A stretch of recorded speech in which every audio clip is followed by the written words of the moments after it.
Blog Talk Radio. Mr. Pop. The views and opinions of this show do not necessarily reflect the views and opinions of this network and its affiliates.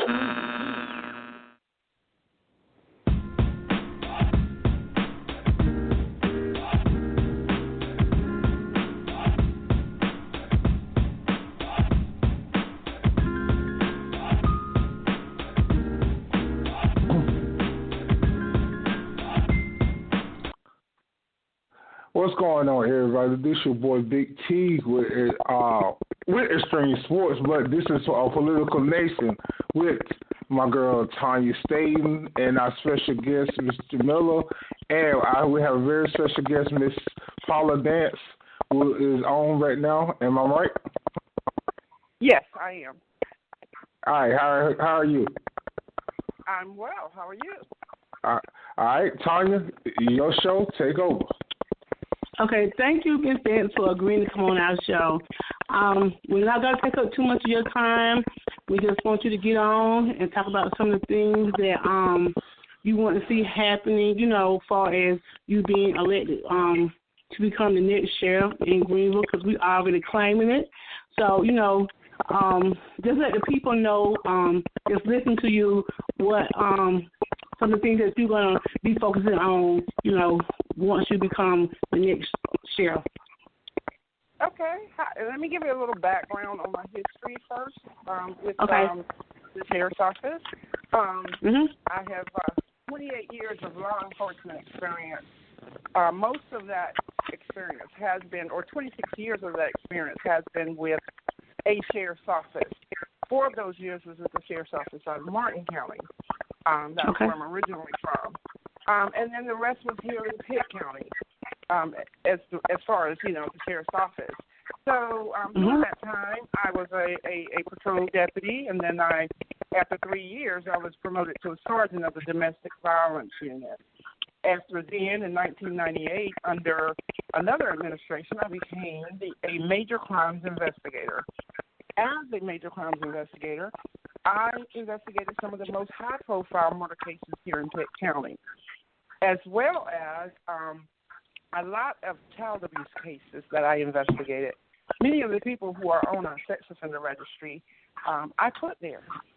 After then, I was promoted to a lieutenant, promoted to captain of investigations, and then in 2013, I became the first female and African-American major in the history of Pitt County. On November the 6th, I am looking to break another glass ceiling by becoming the first African-American sheriff in Pitt County, the first African-American female sheriff in North Carolina, and also I am postured to be one of only 5 elected African-American female sheriffs in the United States. So as you can see, this is a very historic race. You know, what I bring to the table is not only with the experience, it's the know-how in how to carry this department forward. So some of the things, one of the most important things, of course, for me, once I get into office, are certainly the issues that faces people in America today. When we're talking about those issues, they are, of course, school safety. We all want our children to be safe when they go to school. Back in the day, which was a long time ago, when I was in school, you know, most of the drills that we used to have were, you know, how to stop, drop, and roll in case of a fire, or how to protect yourself during a hurricane. Unfortunately, today, our children are having to learn drills on how to stay safe if someone comes in with a nefarious intent to harm them with a gun or with what have you. And that's unfortunate because then that takes away from the study, you know, that kids should be doing rather than worrying about, you know, if somebody's coming in to harm them. Another issue, of course, is the opioid and heroin issue that we have now. The Pitt County Sheriff's Office, currently, our deputies have Narcan in the car because we do so many saves a day with people overdosing on heroin. And so, you know, another third issue and a very important issue for me as well is body cameras. Our department does not have body cams. It is very important for transparency that we have those body cams so that it does several things. One of the things it does is it not only does it keep the officer safe, but it also keeps the officer honest in their interaction with the public. The other thing that it does is it shows what actually happened or what actually transpired. As it stands right now, one person may say, well, it happened this way. The officer says it happens another way. And with the body cams, we would be able to validate exactly what happened on that scene. So that's very, very important for me to move forward, or as I move forward in my candidacy, in trying to obtain funding to have those body cameras. So those are some of the ideas that I have, or some of the things that I have. Now, when we talk about the opioid issue as well, is one of the things that I would like to see. A lot of times when people are addicted to heroin, they are not getting any resources as far as resources that can help them beat their addiction.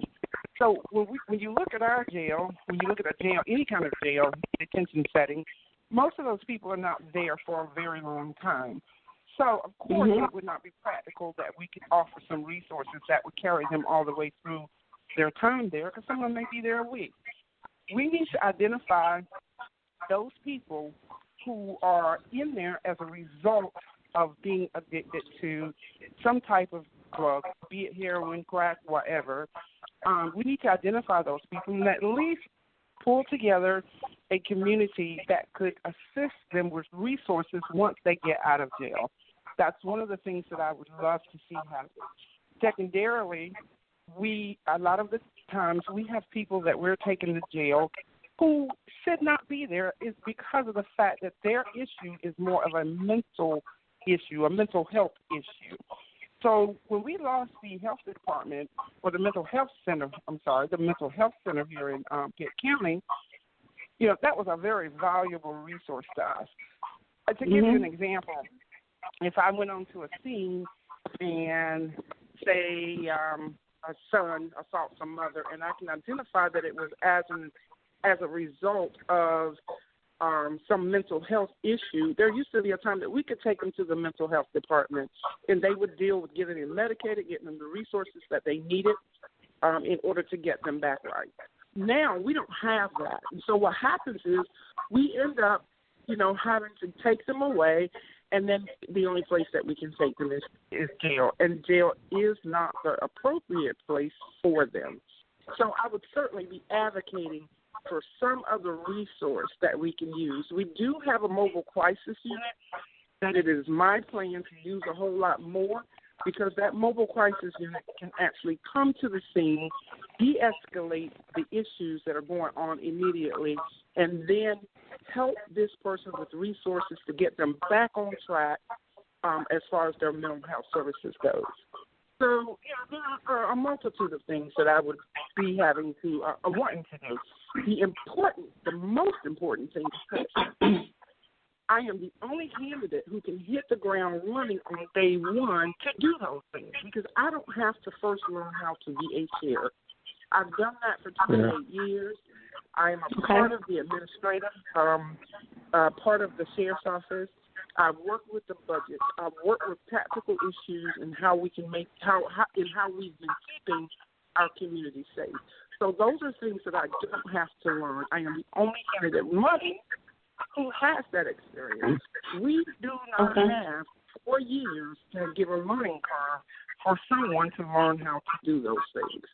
So in a nutshell, those are mainly the issues right now that I am looking at. Of course, being a safe for everybody is very important. To know that everybody is represented and can be represented in law enforcement. My candidacy essentially changes the face of law enforcement. Yes. Okay. So let me ask you a question.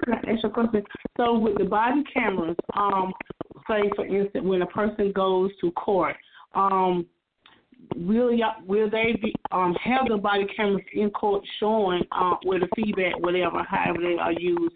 Will they be able to see from the time the officer pulls the person over until the very end? Because I know a lot of times when I'm sorry. Can you hear me? I know a lot of times when I've seen they'll show the body cameras and they'll say, well, you don't know what happened prior to the officer getting out their car and stopping that person. So how would that help? Or Okay, so generally what should happen is that, according to the policies that I would enact, that body camera should be on from the time that stop is made until the time that stop is ended. So there should not be a question of what happened before. When an officer stops someone, they have to have some probable cause or reasonable suspicion at the very minimum to make a stop. So once that stop happens, that officer must be able to articulate why they made the stop in the first place. And with the policies that I would be planning on in having as it relates to body cams, that body cam should be on from the moment that the encounter happened to the end of the encounter. And so North Carolina now has it so that body cams are not shown to the public unless it is authorized by a judge. But if you have a very egregious case, then I would hope that at some point, definitely if it's a case in court, somebody's going to have access, or it should be given some access to at least the defense attorney should have access to that body cam if their client is saying it happened another way. So those are instances, and that's an instance in which that footage should be shown.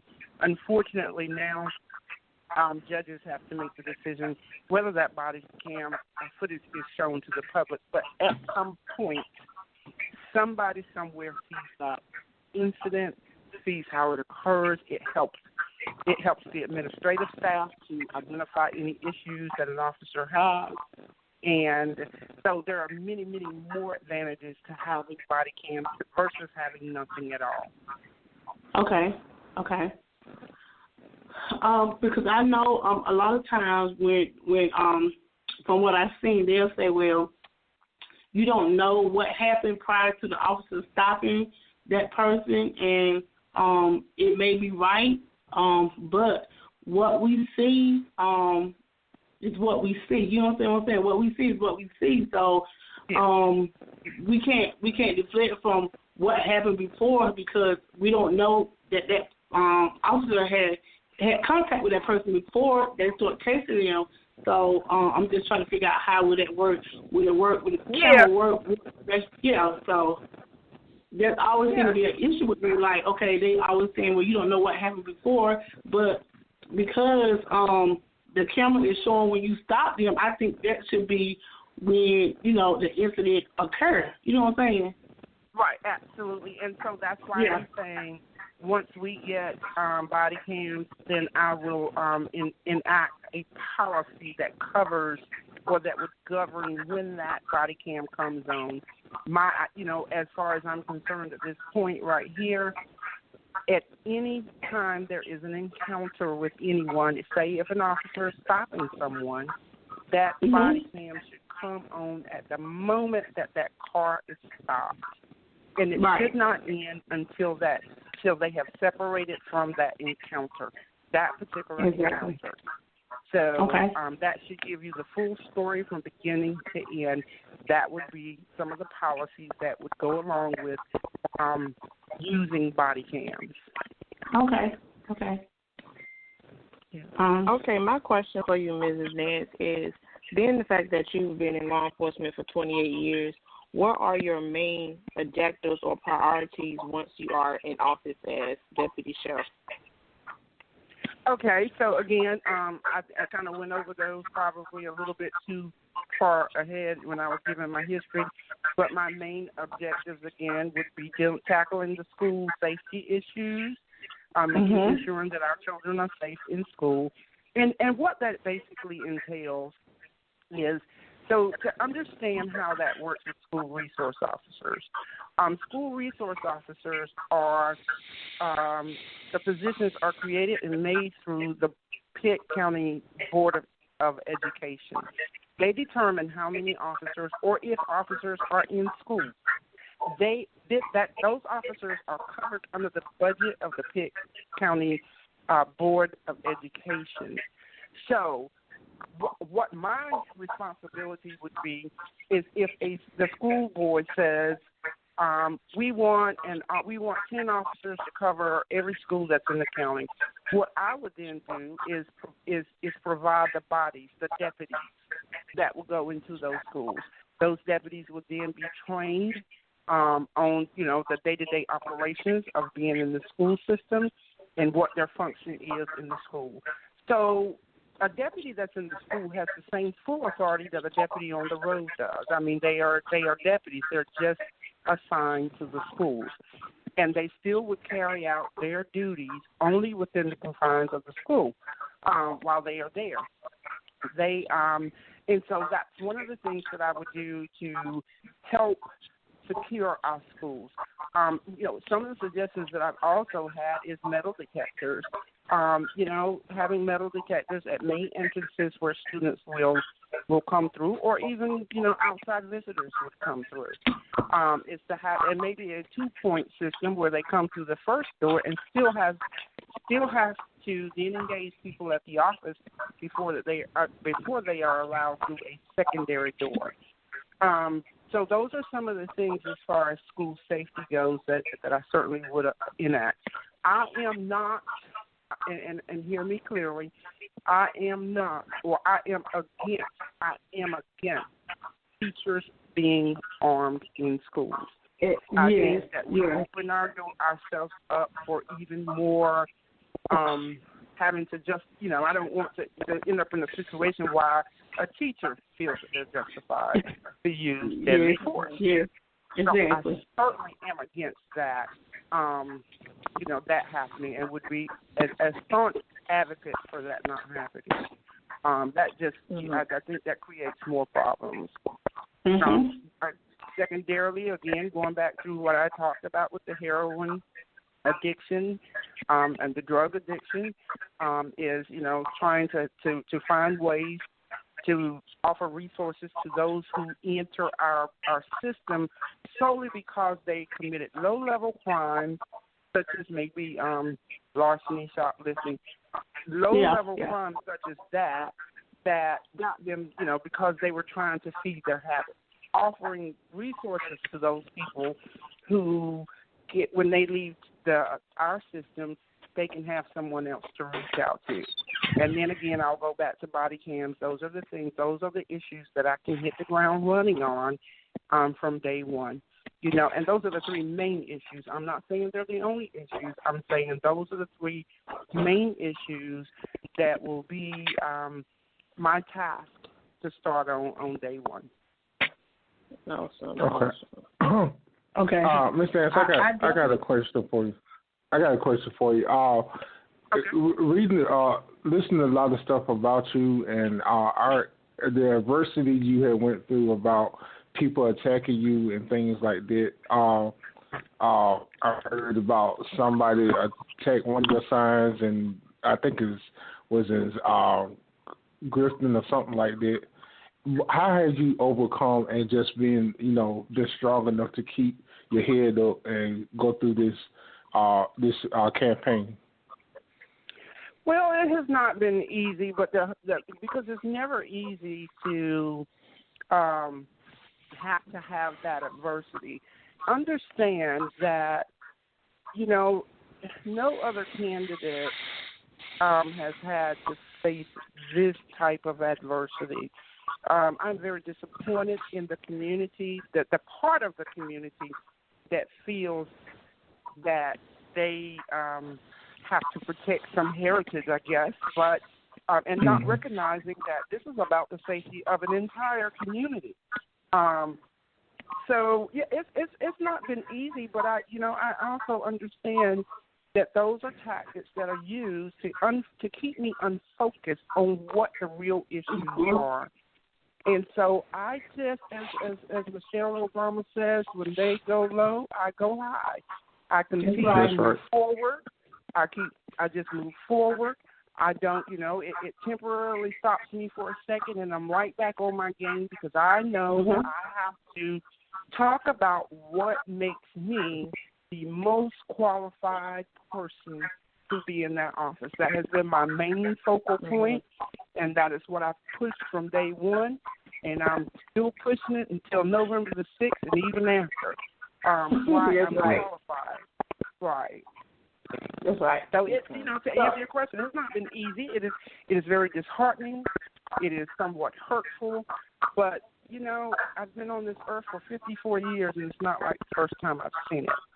So this is just a time that I have to move forward. Yes, ma'am. And I do want to say this. There are more good people out there than there are those that feel that way. So that's a saving grace. Yes, that's a saving grace for me because there are way more good people than that small fraction of folks who feels that my candidacy delegitimizes an office that should be for the most qualified and the most experienced person. That's right. So I have one final question, and I don't know if you may be able to answer this or, but, in last recent days, the rhetoric has been kicking up a lot, and, with a lot of threats and people acting outside their character. Because I'm trying to say it in the most possible professional way. How do you intend on handling hate crime? Well, this is what happens when we're talking about hate crimes. That usually goes up to the federal level. What happens is, even if it's something that I deem as, or that one of my investigators deems as an obvious hate crime, what would happen is that we would then present that information to the district attorney's office, and it would be up to the district attorney's office then to say whether that is a crime and whether to prosecute it on the state level or the federal level. So it's not really a choice at the sheriff's level. All we do at the sheriff's office, what we do is we enforce the laws of the state of North Carolina, and we investigate those cases. We present them to the district attorney's office. The district attorney then decides on how they're going to handle the prosecutorial part of that case. So really, that would probably be a question better asked for a district attorney candidate or judge or something like that, because my job would be clear cut, investigate and enforce the laws of the state of North Carolina. Okay. Yeah. All right. Can I slide one more question in here? Absolutely. Real quick. All right. The population of black and whites, even Mexicans and stuff like that, more of not togetherness in the community of Greenville. They have had.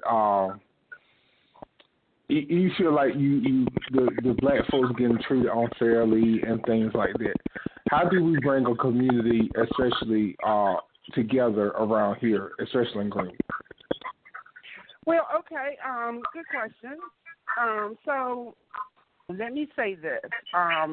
First of all, if you would look even at my candidacy and the team that I have around me, I have people who are on my campaign that are representative of everyone in the community, black, white, Hispanic, gay, straight, religious, non-religious.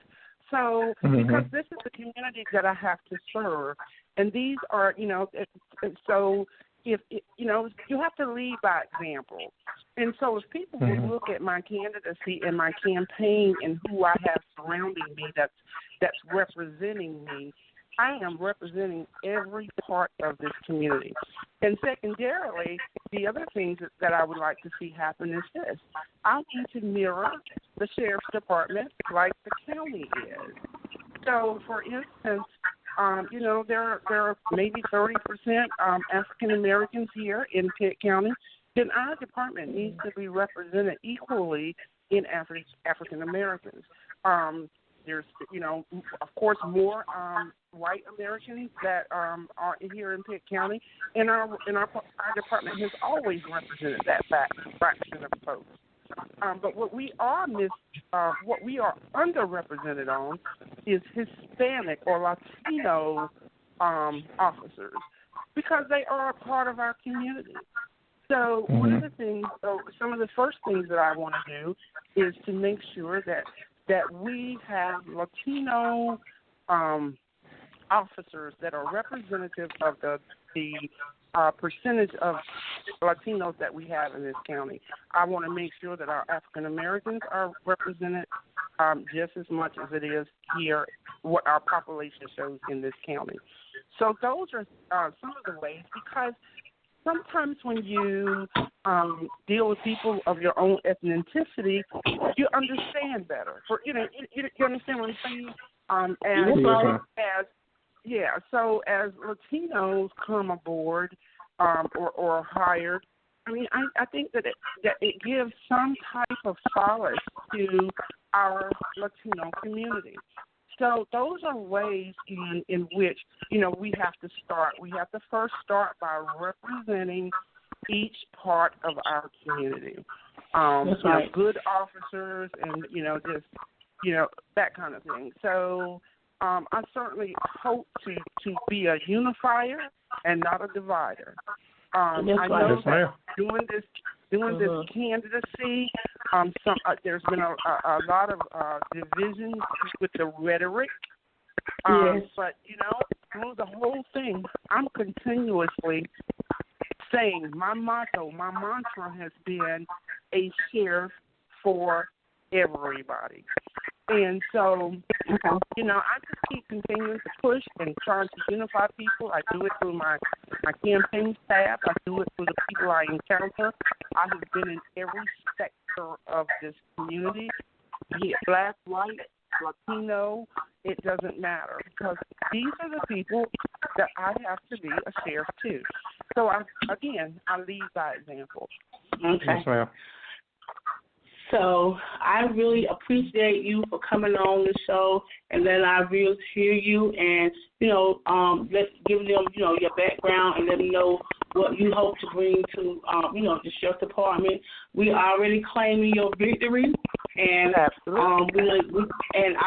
me and Tim went out on yesterday in the cold and pushed for you, and the rest of Mr. Farris, Dixon, and Miss Judy Dupree. So we're gonna make sure that you all, with our support and our people and our viewers listening, that you get elected. So and we just thank you for coming on. I also like to say this is one of the most historic races that we have seen in our community in forever. I don't think we've ever seen a slate like this of people who are qualified. That's the most important thing. Each and every one of us that are running, we are qualified, more than qualified, to hold the positions of the office that we seek. So, we have to, and this is how we become voices. This is how you get a voice, and everybody else gets a voice in what goes on in our local politics. Voting in local politics is almost more important than voting for the national one. Because these are the things that affect you in your community today. Not what's happening in Washington, D.C., not what's happening in Oregon.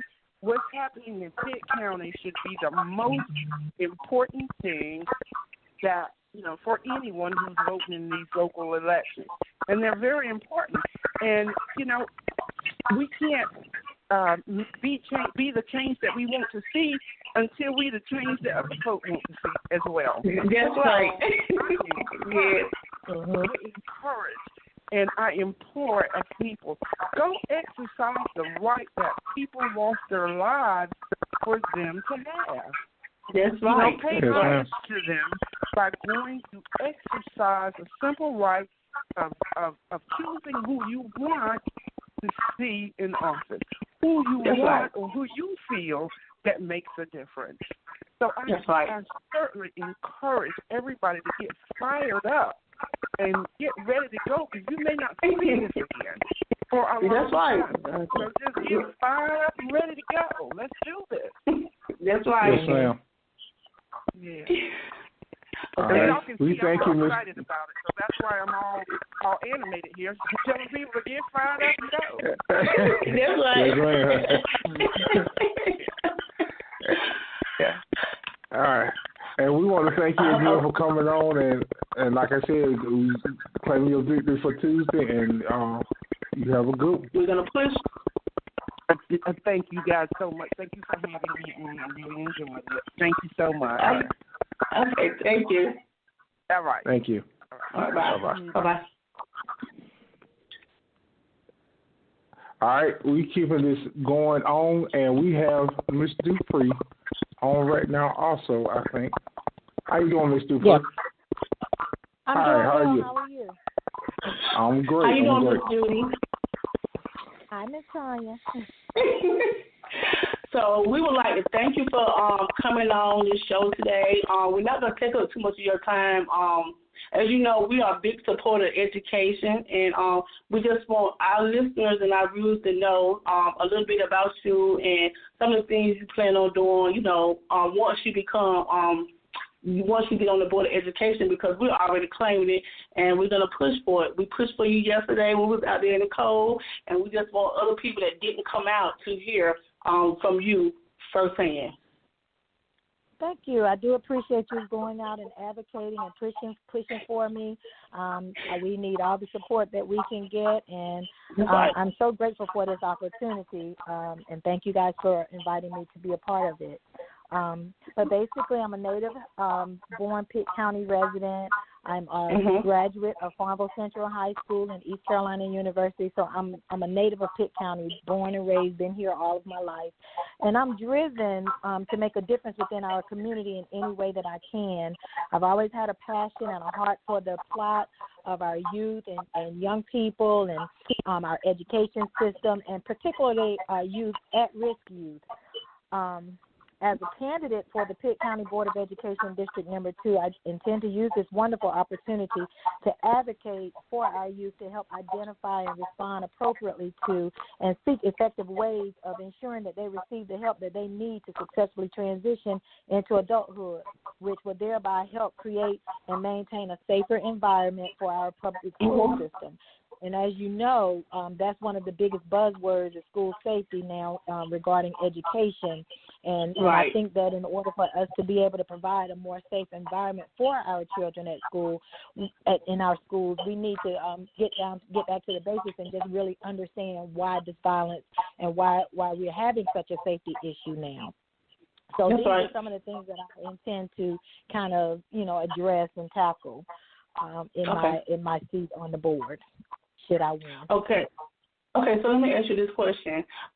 With children, with the Secretary of Education, Ms. Betsy DeVos, she wants to take away public dollars from public schools and fit it to private schools. So how will you tackle that issue? Well, I think, again, when you're looking at higher up in the governmental hierarchy of things, you can advocate on your level, and as a board district, Pitt County District board member, we have a voice, but we have to operate within our realm of influence, and so the only thing we can do is just continue to push and continue to reinforce the need for the public dollars, the money to go to the public school system. I mean, I don't foresee that actually happening because public school systems are pretty much the mainstay of our education system. So I don't foresee that being something that's going to happen anytime soon. I don't think that that's going to occur anytime soon. Okay. Mm-hmm. Mr. Miller? Well, she pretty much answered my question before I even stated it. So, pretty much, she already stated her objectives. You pretty much stated your objectives and what you're focused on once you got in office. So, thanks for answering my question. Before I can say it. I have one more other question. With children, I know sometimes the class can be overpopulated, and, you have a vast majority of children that have IEP plans. And so how do you intend with the Board of Education, because I know it's just not only you, how do y'all intend on helping those teachers level out the playing field with that issue? For students with IEPs? Yes. Particularly? I think when you get down to talking about overcrowding classrooms, which is a big issue, and one of the things, one of the questions that has been posed to me previously in an interview was, what was my stance on that, and did I feel that there was a need for more schools and more redistricting scenarios to take place. And of course, I do believe that in order for us to properly, adequately be able to address those issues, it does probably require some growth within the public school systems, which may mean creating more schools that will tackle first the overcrowding situation, and so that it will allow more space for us to be able to also have more resources in place to address those the students that have the IEPs and to adequately meet their needs as well. Okay, that sounds good. Okay.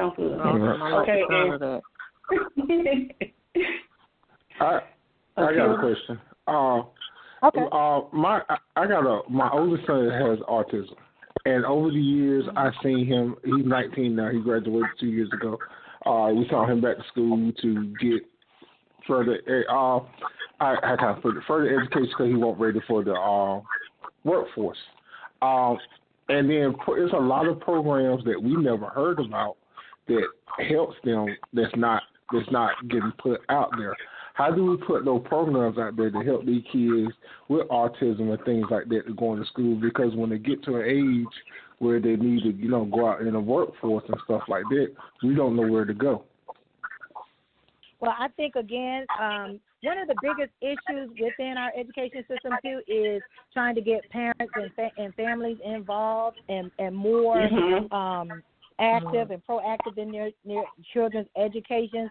And a lot of times we may not necessarily, and I know that there are various reasons for some of the lack of parental support and involvement and family involvement because of work schedules and economic issues and things of that nature.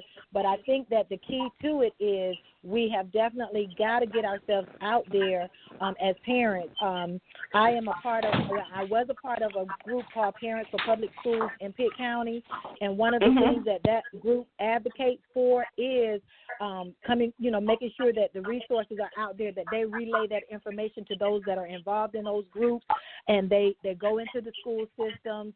They have regular sessions where they're inviting the school, the families of the students that are participating in those schools to come out and hear what they have to offer. They put it out in a weekly newsletter. So I think the biggest way that we can get word out about these type programs is through word of mouth, through our participation and our being in the right place at the right time. And a lot of times, like you say, some families don't have access to the information mainly because of their resources and their situations. But I think when it comes down to something as important as our children's education, some sacrifices are going to have to be made where up front the sacrifices may be, really great, and you might not be able to see the benefit of it up front, but in the long run you will.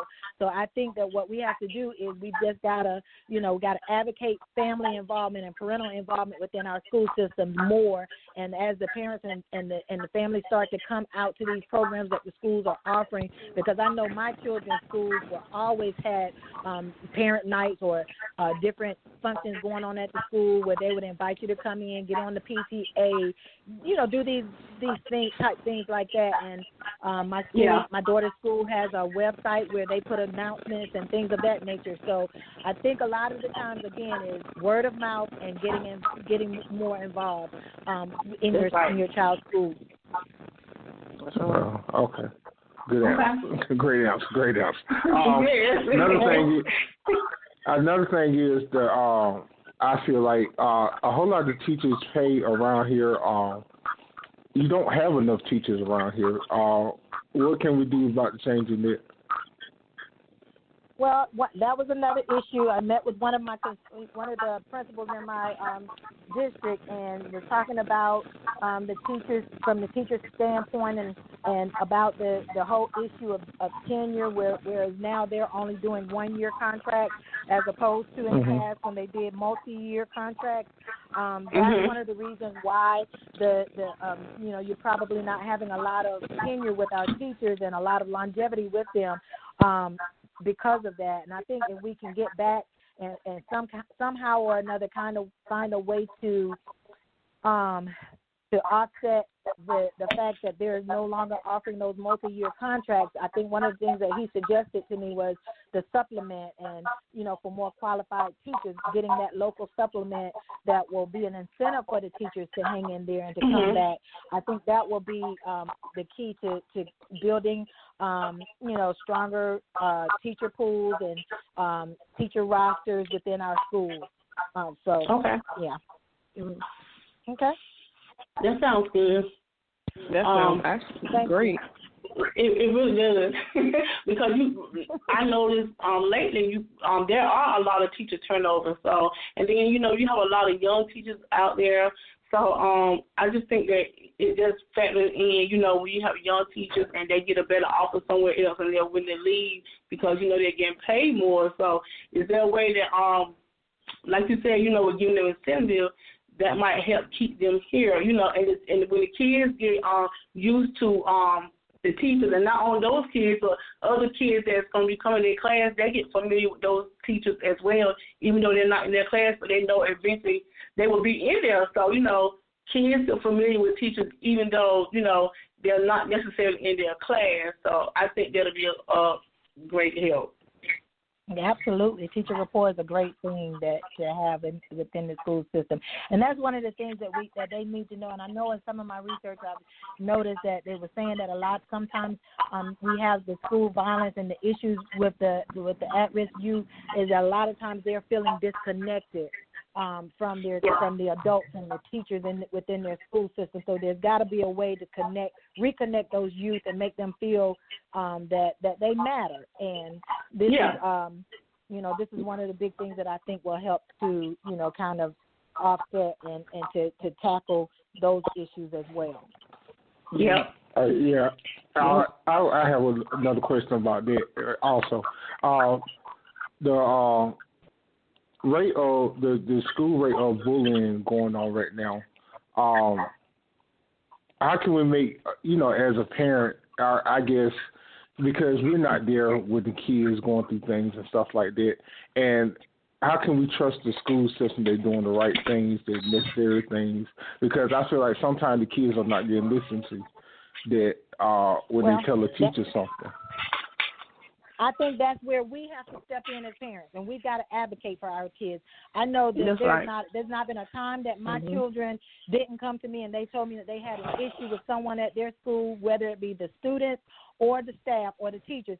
I showed up, and I made sure I went in and I let it be known that you're not just dealing with someone that doesn't care. I'm concerned about my child. I'm concerned about, their environment, their learning environment, and I'm not someone that don't really, I'm not involved, not that type of parent that's not really involved or whatever. I'm going to always fight for my children and advocate for them. I have a grandson that's getting ready to be in the school system in a few years, so I'm going to always show up. And I think we speak volumes by just showing up, and not only showing up, and I'm showing up in positive ways, showing up, making sure that you've done your research and you know what you're talking about when you go in. Sometimes, we'll listen and we'll get one side of the story, and then sometimes, we can go in and we'll go in. But we've got to hear both sides of the story. But I'm going to always be a voice and an advocate for my children. And I've always told people, I never tell anyone that my child won't do this or my child won't do that. But I know my children, and I know when there's something going on. There are also other programs that are going on. I know that, where the schools try to help the kids empower themselves to report bullies and to take a stand as well and advocate for themselves. But if nothing else, if no one else advocates for them, if no one else shows up, we as parents need to show up, and we need to advocate for our children, and let the administration know that I'm not going to let this slide. You can't give me a little pacified answer and think that that's going to make me go away when the situation is still going on. I'm advocating for my baby, and I'm prepared to go to wherever I need to go to make sure that my child's issue has been addressed and properly resolved before I turn my back on it. That's right. That's absolutely right. So, I think we pretty much got all right answers that we need to hear from you. And like I said, I'm so thankful that you took the time out of your busy schedule to come up here and just talk to us and let our viewers know, some of the things that you want to see happen, or some of the things that, that you're going to be pushing for. And we're already claiming the victory for you. We did that on yesterday. So we're going to just call you newly elected Board of Education. Thank you so much. I do appreciate that. And I really appreciate the opportunity to come on and get and have my voice heard. So you guys be blessed, and I thank you again. Okay, thank you. Thank you. All right. All right. Have a great one. You too. All right.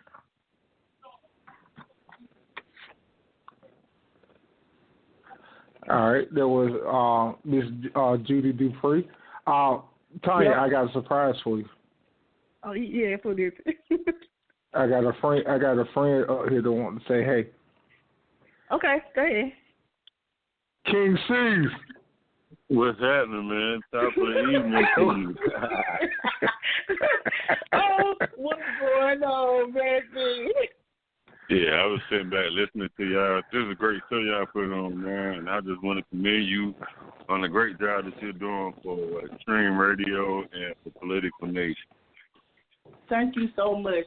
I'm just grateful to have this opportunity, this platform, because if it wasn't for Tim, when I reached out to him and he was like, we're going to do this, we're going to make it happen, I was just in a space, I was like, okay, well, this is something, this is my passion, this is something that I really want to do, because I've been in the political aspect since 2007, but I didn't know, really how to go about it. And when I learned that Tim had he had Extreme Radio, I was like, I'm going to reach out to him. And, when he welcomed me in, I was like, okay, this is my time. This is my shot. So, I got to make it do what it do.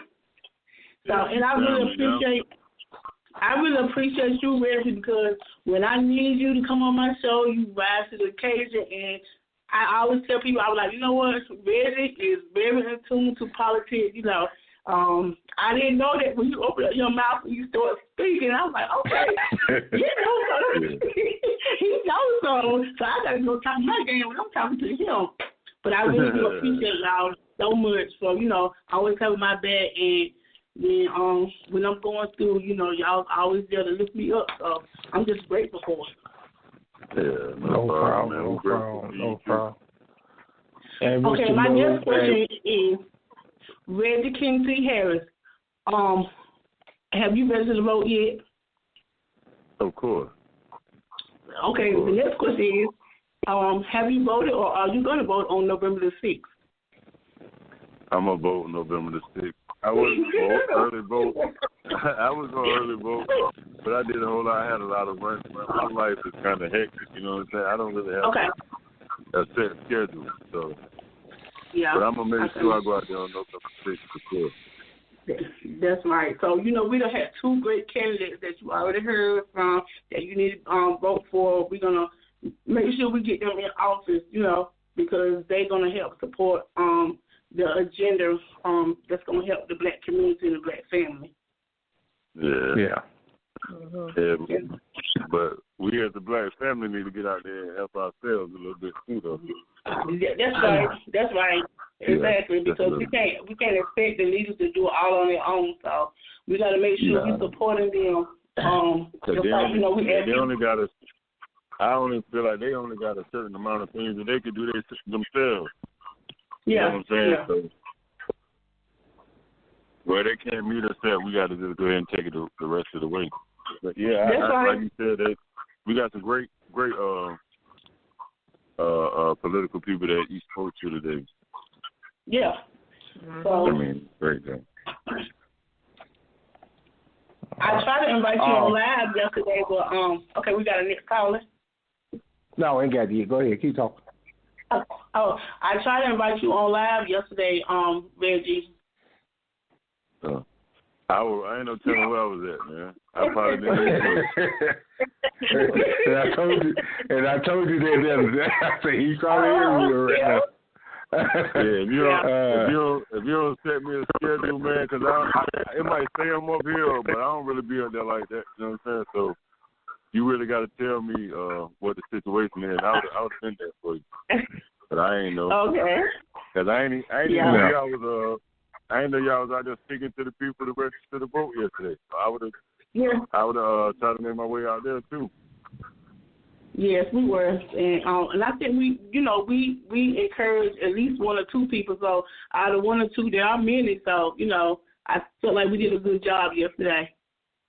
And I want to say this to the white America or people, white America call you people.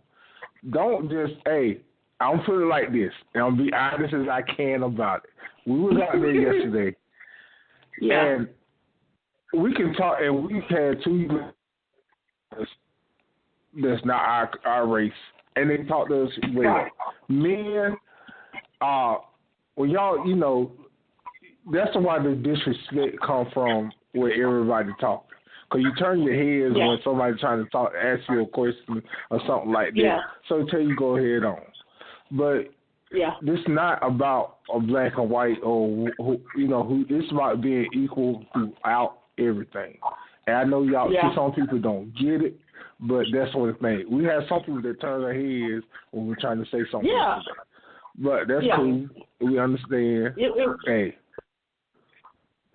was. And like I told him, I said, that's all right. We still gonna do the job that we came out here to do, And I said good morning, and he quickly said good morning and kept on going. But that's all right, And we had some other people that stopped and talked to us and voiced their opinion, even though they didn't live in Belgium. They didn't live in Belgium and know they was not our race, but they still sat there and they talked to us, and and they showed us that they had the same concerns that we have. They didn't live there anymore, but they was a part of that community at one time. So they saw what we saw, and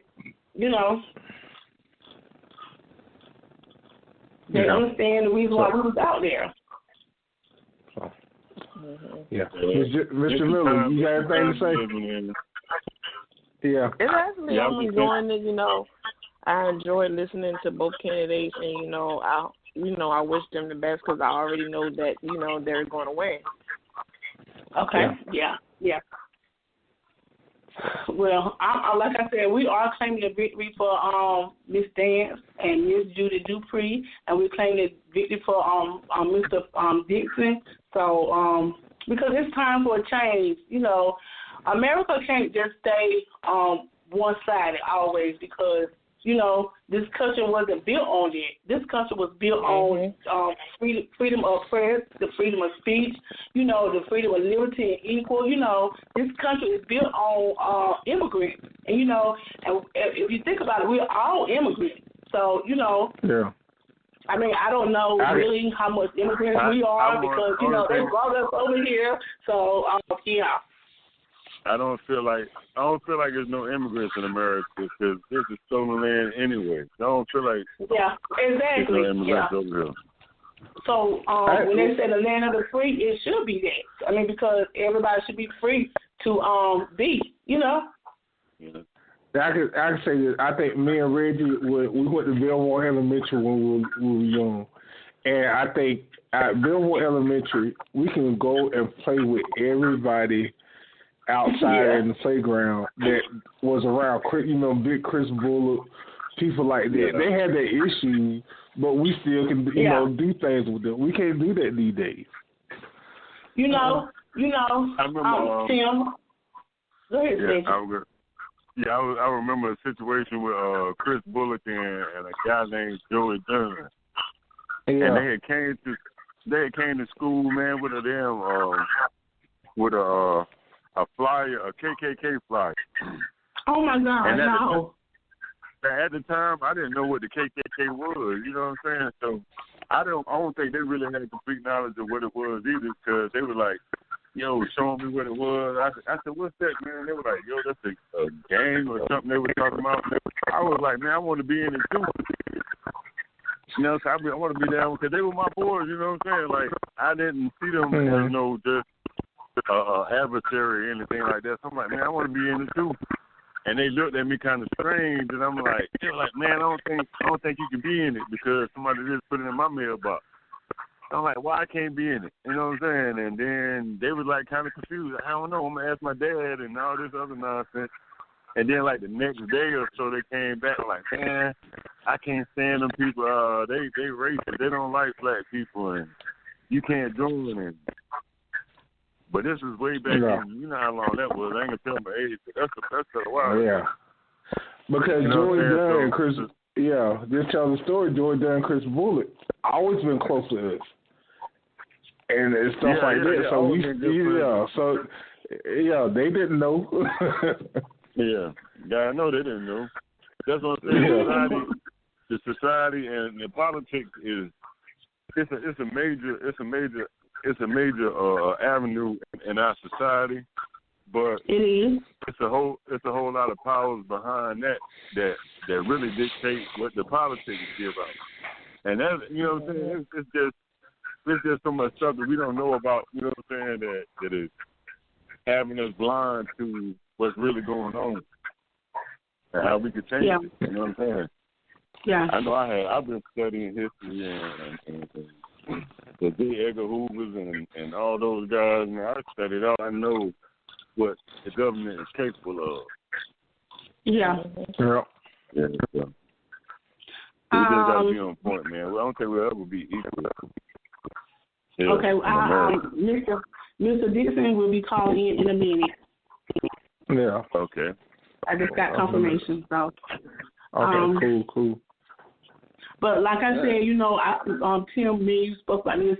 You know, when you're children, you know, you play with the opposite race all the time, and you know, as you get older, and I don't know, Miss Jamila, if you recognize this too, but once you get older and you start getting into like the 7th, 6th grade, it seems like it changed. All, you know, black people on one end of the table, and you know, those, you know, the white children you used to play with, they all in one area. So it seemed like it changed at some point, you know, from kindergarten until middle school. Yeah. And I just think that at that time they realized the difference between, you know, black and white. So I'm not saying that, you know, that's what it is, but, you know, that's just my feeling. And, yeah. But I agree with you on that. I absolutely agree with you on that. Yeah.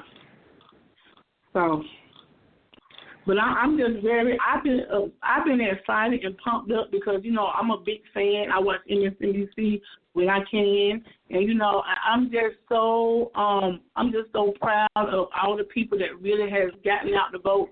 My sister just texted me, and I don't know if she's not very political, but she texts me and said, text me all the name of the people I need to vote for. Like that would shock me because she don't she don't even really call me, you know what I'm saying?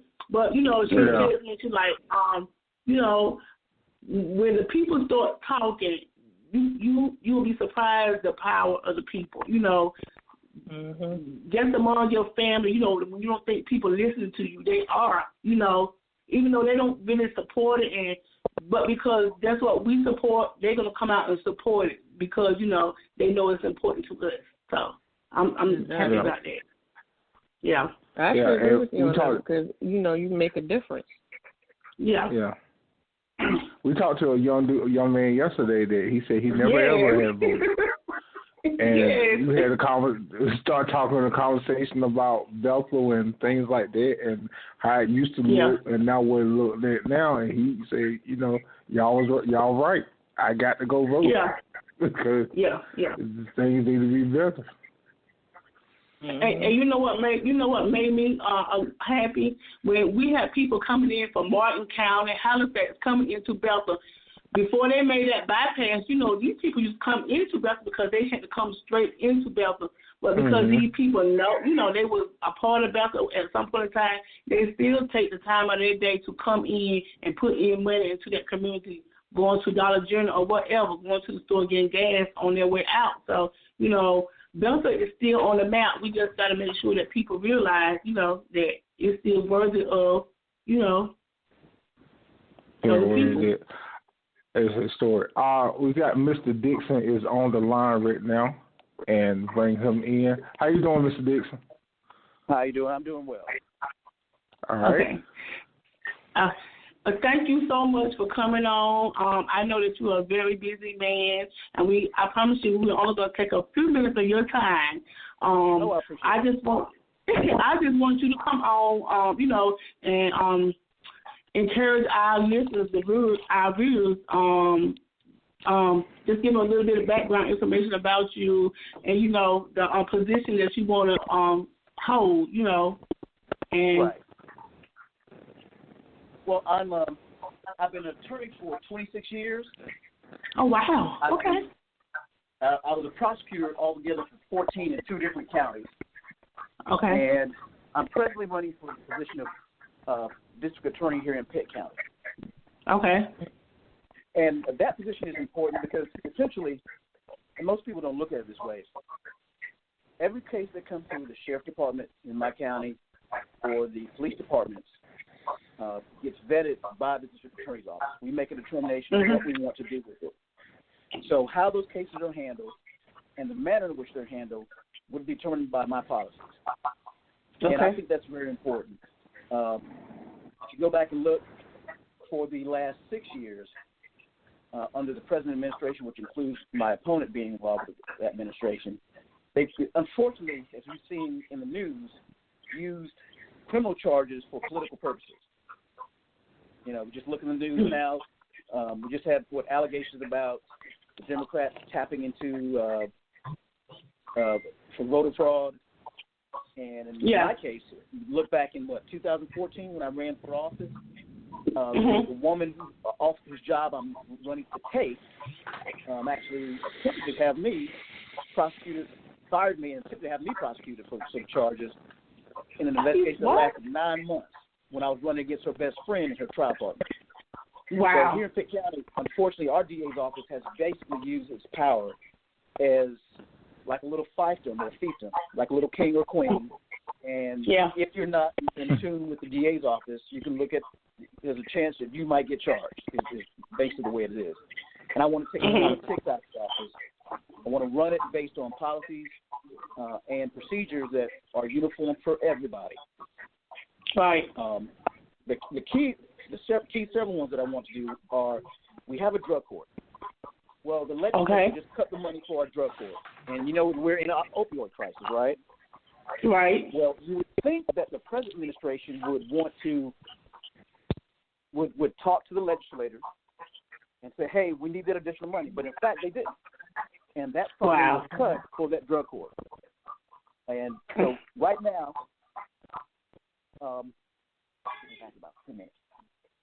so right now we're having to scrape together money for drug court, and instead of having the legislature actually supporting us, if after this election, I will be working with our local legislators, and that's who you place in position in Raleigh to make determinations to try and get the drug court up, because as having been a defense attorney for the last 4 years now, I know there's many people that actually need to be in that program that are unable to do so because they don't have the funding for it.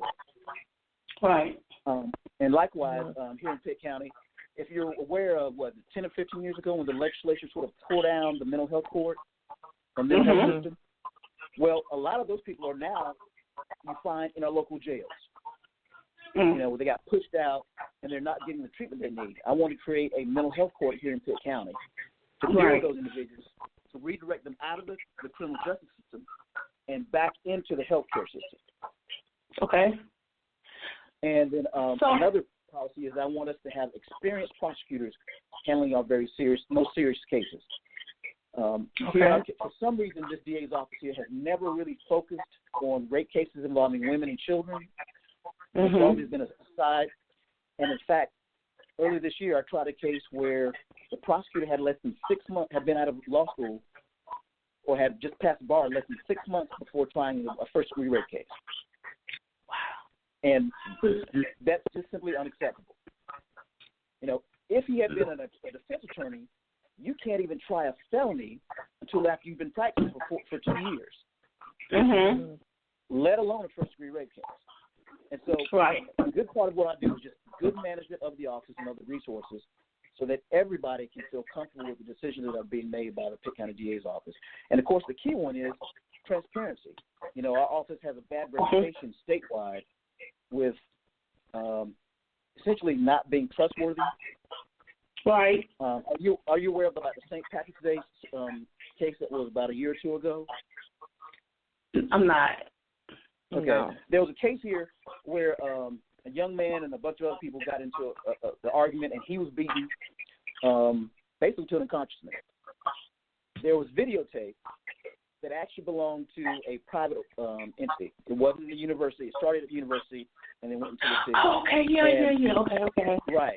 And the first thing the DA's office said, you can't see that videotape. You can't have it. Months go by, almost a year, and people realize, wait a minute, hold on, that videotape was not created by the city or law enforcement. So we have the right to that videotape. When they were confronted, they said, well, yeah, you're right, and we're going to let you see that tape. But you still have not seen that videotape. Oh, my God. You know, so it's just a lack of transparency. It's now just have people go back and look over the last 6 years, both in our local newspaper here, which is Reflector, and local news stations, and when you have people marching on the DA's office or protesting on the courthouse steps. As a matter of fact, I believe about 6 months ago, the DA's office had their own forum, a public forum, and in fact, they were shouted down in their own public forum because the public was so upset with it. And I just want to restore the trust of the people of Pitt County in that office. Yeah. And it's regardless of what your race is, what your political party is. We will try cases on the facts, and we will be answerable to you, and we'll be transparent when we make decisions. You won't wonder how did this happen. We want to serve the people. Okay, because basically you just answered my question I was going to ask you. Okay. So how do you get the people? The same thing. You just answered my question because I was going to ask you, you know, there's a lot of distrust with the courts and with district attorneys. You know, how do you get the people, you know, because even with the police officer, you know, communities don't really trust the law enforcement anymore because, you know, there's so much hogwash going on and it shouldn't be that way. It shouldn't be, you know, that we can't trust the police officer or district attorney. We should be able to go to you all knowing that we're going to have a fair and equal and justice trial. But because it's been so many things happening, you know, like we feel like we're never going to get a free, what's the word, a fair trial because, you know, you have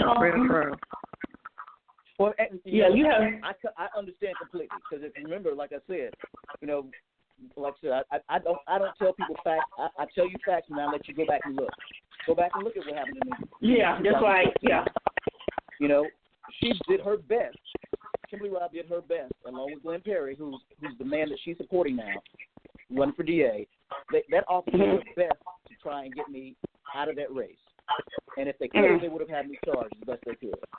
But after 9 months of being investigated, I was cleared. And, we cannot have that. Just because you don't like someone, you don't take charges out on somebody for that. That's right. Exactly.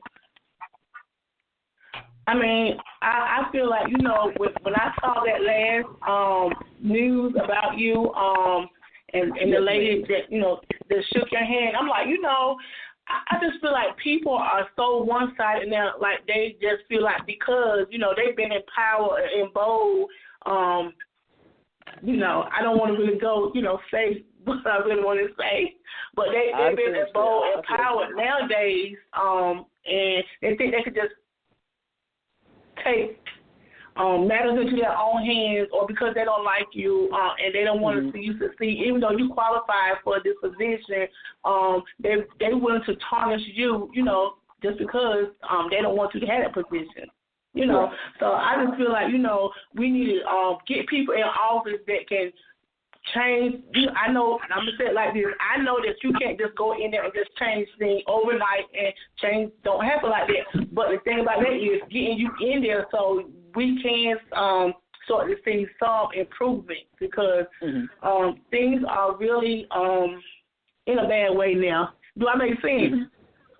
Okay. Right. So, if you look at my commercial, I say, I'm going to clean up the mess. We're going to get rid of the first people. We're going to get rid of Kimberly Robb and Glenn Perry. We're going to send them home.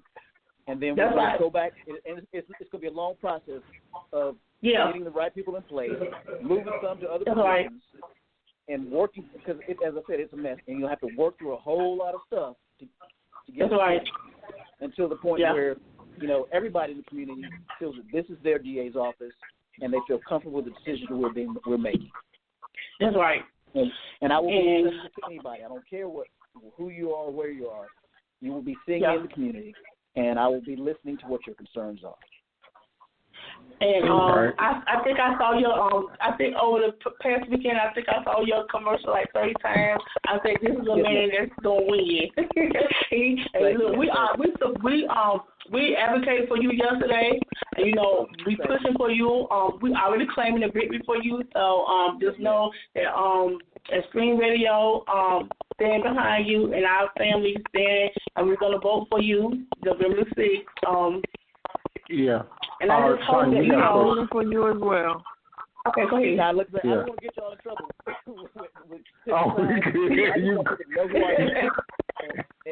You great. I always try and do things. No, you fine. And I intend to have that office run well and in order. Yeah. And that you can, when we make a decision about what we're going to do, you can trust. Okay, they're making that decision, and it's based on a good reason. Yeah. All right. C's got a question. Go ahead, C. Yes, sir. Yeah, I got a question. Okay, me and I have been a part of on the other side of the judicial system, right? And yes, sir. The drug court situation you were speaking upon. Yes, sir. All right, do you think that's more feasible than keep sending people back to jail for those little petty charges? I mean, to me, I feel like drug use sometimes is a mental disability in some type of form.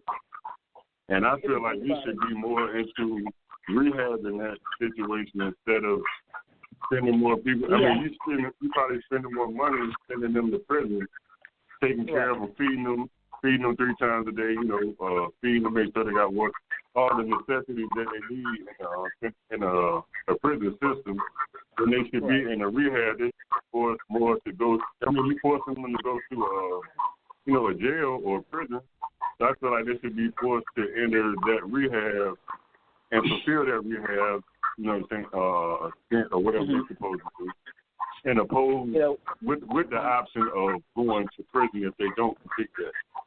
Not if they don't get better, but if they don't complete. Some people need more than just that program too, because of the situation at their home situation, or they need to move out of the environment they're in, or it's just a lot of different situations that cause people to use drugs or to be connected to the drug life.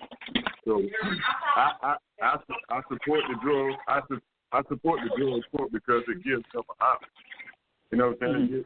It kind of helps them instead of throwing people in there that can't really. You know what I mean? They throwing people in prison is not really helping them either way. You put them in there for 2 months, 36 months, or that's like the most time people get. Not the most time, but the time that's more consistent. The 36 to 42 months. That 3-year sentence. That's for record. Trafficking and. They use that sentence a lot. I mean, I see that sentence a lot. I see it. And I feel like those 36 months or those 3 years that they paying, the state to take care of them, they could have used 6 months or a year maybe in rehab and would have had better results. Right. And what you have to look at is that recovery is not a one-time thing. It's constant. When you have a drug problem, you're never really out of recovery. It's an ongoing thing. And so we have to understand that some people, it may take, one time going into treatment, it may not be enough for them. And as you said, it depends on what your lifetime situation is, where you're living at, what influences are in the area where you live at. If a lot of people are using drugs in the area you're living at, I don't care, you're liable to relapse yourself. And one thing that this opioid crisis has shown, it's shown everybody that it's not just in one community. The drug addiction can hit anybody in any community, and that we have to do our best to try and make sure that those people can return back to the society as functioning individuals. Because it's not just themselves. Each individual is like a little network of connections. They're either a parent, someone's child, someone's husband or wife, and it's not just this one individual being affected. That we have to make sure that they can return back to society. Because again, while they're locked up, they're not taking care of their responsibilities. They have kids, they're not taking care of their children.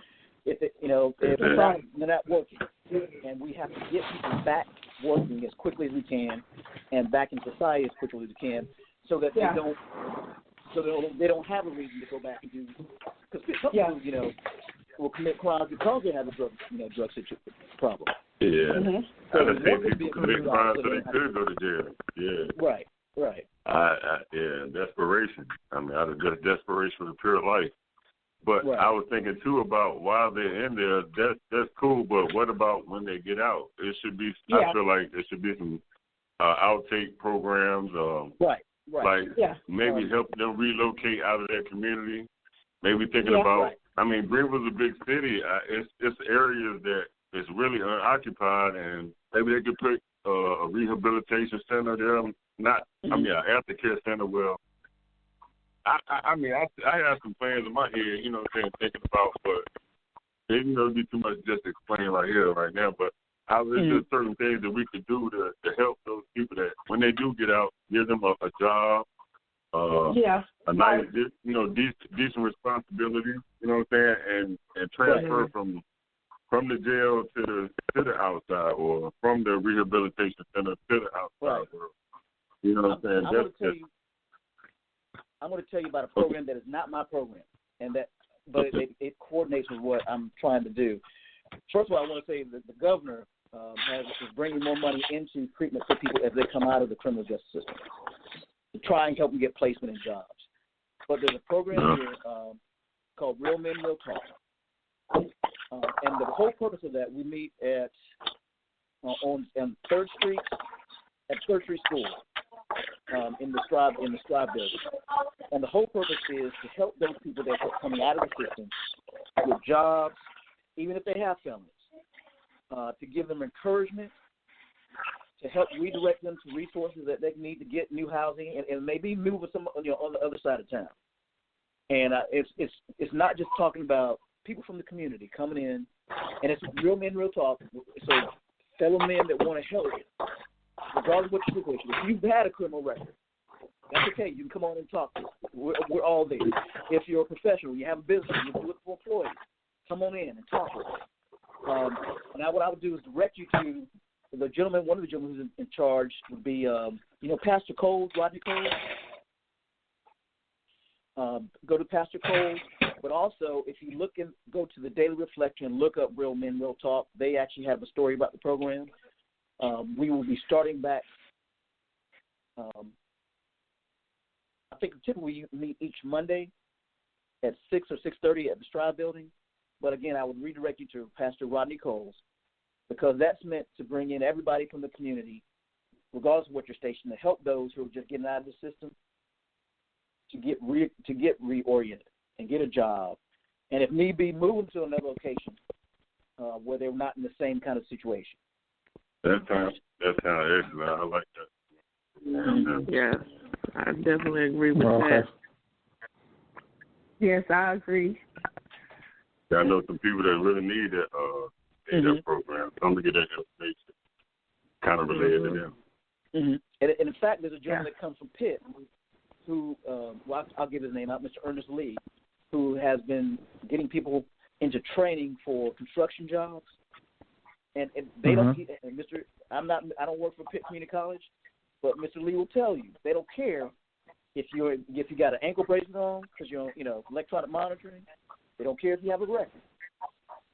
And if you're concerned about you don't have money, they do have some scholarship money. And I will actually tell people now, if you're listening and you're in a situation where you've got a record and you can't get a job, call Pitt Community College and ask to speak with Mr. Lee, Mr. Ernest Lee, or his program, and they will try and help you get training to get a job. And they don't care what your situation is now. They're trying to get you, like the old saying is, not where you are, it's where you're going to. They want to get you to that situation where you can take care of yourself. Yeah. Okay. I got a question. Yes, sir. Like, now, what can we all right? Let's say for instance, it's a situation with Dante Sharp, and the mishandling of things like that. What make people look at you different, that you can make that situation something like that better? Well, what I can tell you is that case is now, I believe there's a motion for appropriate relief, and it's been assigned to a judge before we look into it. But as to other cases, because they're ongoing in that one, part of my platform is to have what's called a conviction integrity unit, which will, if the situation arises, to be able to look back at old cases to see, what happened in them, are there problems in those cases. And so we will be actively, when cases arise, or people we get redirected back to old cases, we'll go back and be looking at old cases to see were there problems with the way that they were prosecuted. So that's a built-in part of my program, of my office, is that I want us to be able to look back and one, to see what problems may have happened, and also to basically correct ourselves. Are there procedures that are wrong with the standard? So in Dante's case, I know that the best of my understanding is that there's a motion for appropriate relief in it, and there's a judge that's going to rule on it or look at it. But as for other cases, we will be open to looking at old cases to try and help out if there's situations where it looked like there was some serious problems there. Okay. That's great. Cool. Good news, yeah. Sorry?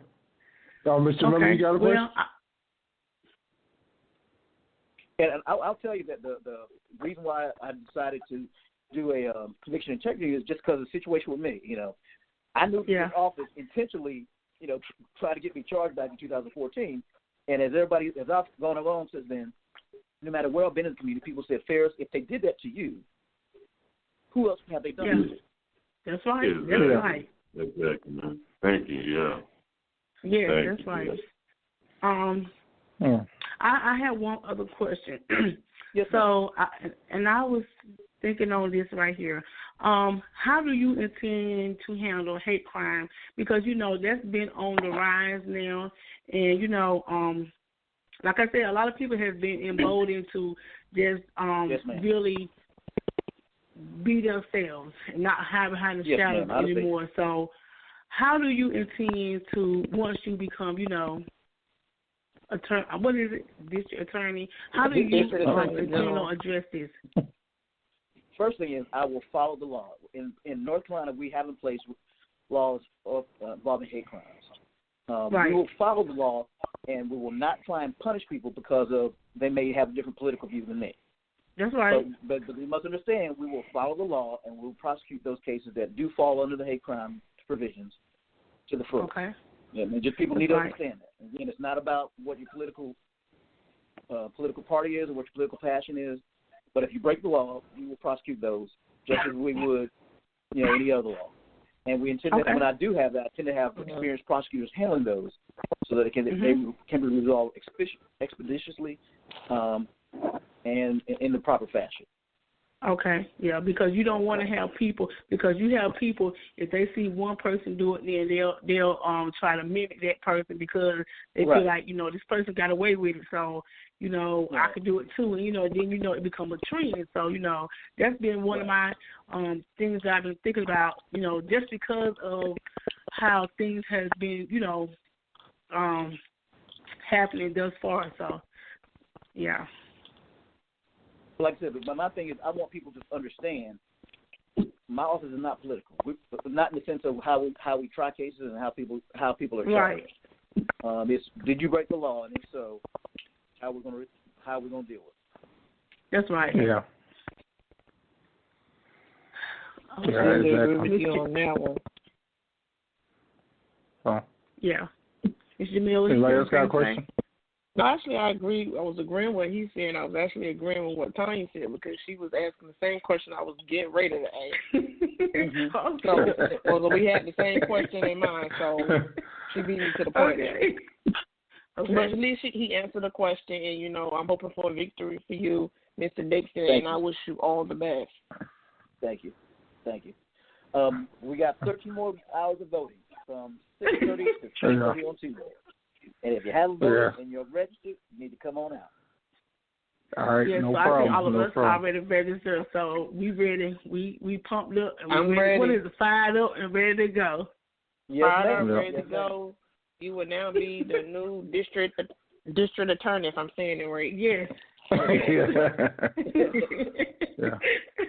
Oh, so we have been speaking a lot. So excuse us if we start talking a little bit. That's all right. Out the code, yeah. But I really do, like I said, I really do appreciate you taking time out because I know, you are a busy man and you getting ready for your new position because we already claiming it. So we just want to say thank you, and we thank you.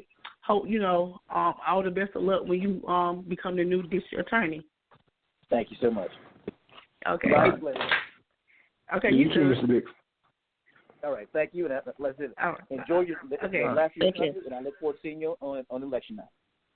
Hey, wait a minute, before you go, hello? Yes, sir.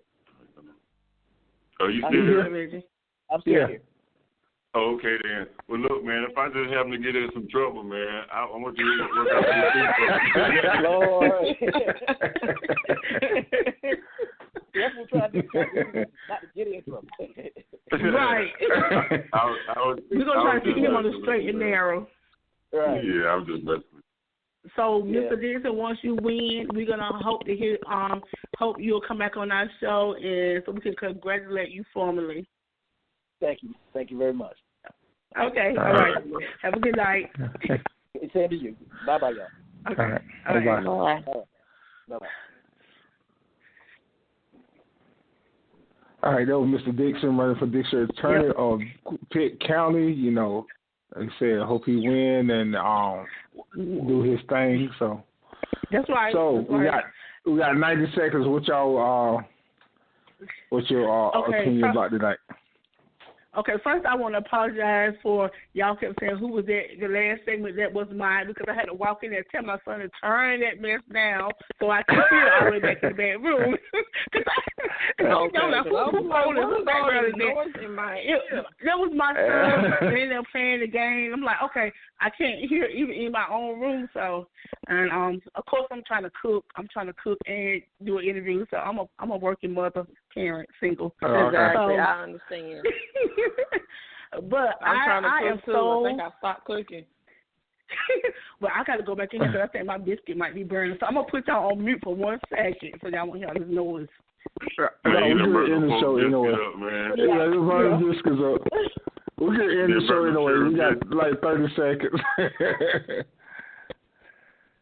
Well, I thoroughly enjoyed you having me on town. It was such an honor. Thank you so very much. Hey, no problem. Come back anytime. You can come back tonight when we put it to your husband. So, all right, 8:30. I can't talk tonight because War's lost today. Y'all play tomorrow. Yeah, so. I don't know if I can cut up here, but y'all got y'all butt beat tonight. So I'm gonna well, let you y'all know what? It's I'm gonna let y'all have it. We still going. Okay. It's win or lose, so we still with our team, so it don't matter, yeah. Exactly. ACTR all day. Yes, it's like exactly. Okay. Dallas Cowboys all day.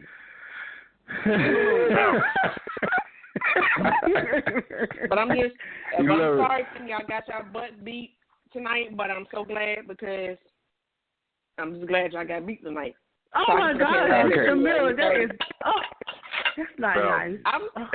It is nice. Really? That's how you got. See, you ain't got nothing else to say about Falcon.